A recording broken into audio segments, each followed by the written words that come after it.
ములుగు జిల్లా BRS party కార్యాలయంలో 80వ స్వాతంత్ర దినోత్సవ వేడుకలు ఘనంగా నిర్వహించారు. జిల్లా బీఆర్ఎస్ పార్టీ అధ్యక్షులు కాకులమరి లక్ష్మణబాబు ముఖ్య అతిథిగా హాజరై జాతీయ పతాకాన్ని ఆవిష్కరించారు. అనంతరం జిల్లా ప్రజలకు బీఆర్ఎస్ పార్టీ శ్రేణులకు స్వాతంత్ర దినోత్సవ శుభాకాంక్షలు తెలిపారు.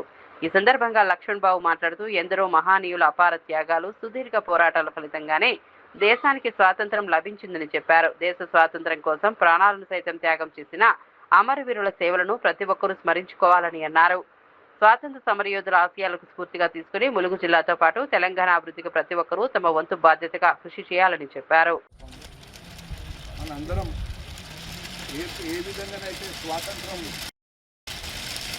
అప్పుడు అందరూ ఒక తాటి మీద నడిచి దేశానికి స్వాతంత్రం తెచ్చిందో అదే పద్ధతిలో ఏ భేదాలు విభేదాలు మన మధ్యలో లేకుండా మన మనుషులందరం ఒక తాటి మీద నడుచుకుంటూ ఏదైతే ప్రజలకు వ్యతిరేకంగా పరిపాలన సాగిస్తున్న ప్రభుత్వాన్ని పక్కకు జరిపేదాకా భారతదేశం ఇండిపెండెన్స్ అప్పుడు ఏ స్ఫూర్తితోటైతే నడిచిందో అదే స్ఫూర్తితోటి మనందరం ముందుకు పోవాలి. మళ్ళీ మన పార్టీని అధికారంలోకి తీసుకొచ్చేదాకా ప్రజలకు మంచి చేసే ప్రభుత్వం వచ్చేదాకా సాగాలని ఇండిపెండెన్స్ డే సందర్భంగా మీ అందరినీ కోరుతున్నాం. ఎక్కడ కూడా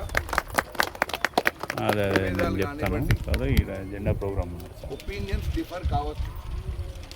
అంత మాత్రాన ఎవరు కూడా పార్టీకి వ్యతిరేకంగా నడుచుకుంటానని ఎవరు భావించరు. ఇక్కడ విభేదాలు ఉంటేనే కరెక్ట్ ఒపీనియన్ వస్తుంది అనే భావంతో నేనున్నా. దాన్ని ఏవైనా మనసులో ఎవరికన్నా చిన్న చిన్న ఆలోచనలు ఉన్నా డైరెక్ట్గా రండి. మీకు ఏమన్నా ఇబ్బందులు ఉంటే మాట్లాడవచ్చు. కానీ ఏదైతే మనందరం పనిచేస్తున్నామో మన పార్టీ గెలుపు కోసం, రేపు మన ఇక్కడ నిలబడే క్యాండిడేట్ కోసం మళ్ళీ టీఆర్ఎస్ జెండా ములుగు గడ్డ మీద ఎగిరేదాకా మనందరం కృషి చేసి ఇక్కడ నెక్స్ట్ జరగబోయే ఎన్నికల్లో 29లో మన అభ్యర్థి ఇక్కడ అఫీషియల్గా జెండా ఎగిరేసేదాకా మనందరం కృషి చేయాలని చెప్పి మీ అందరితో కోరుకుంటున్నాం. జై తెలంగాణ.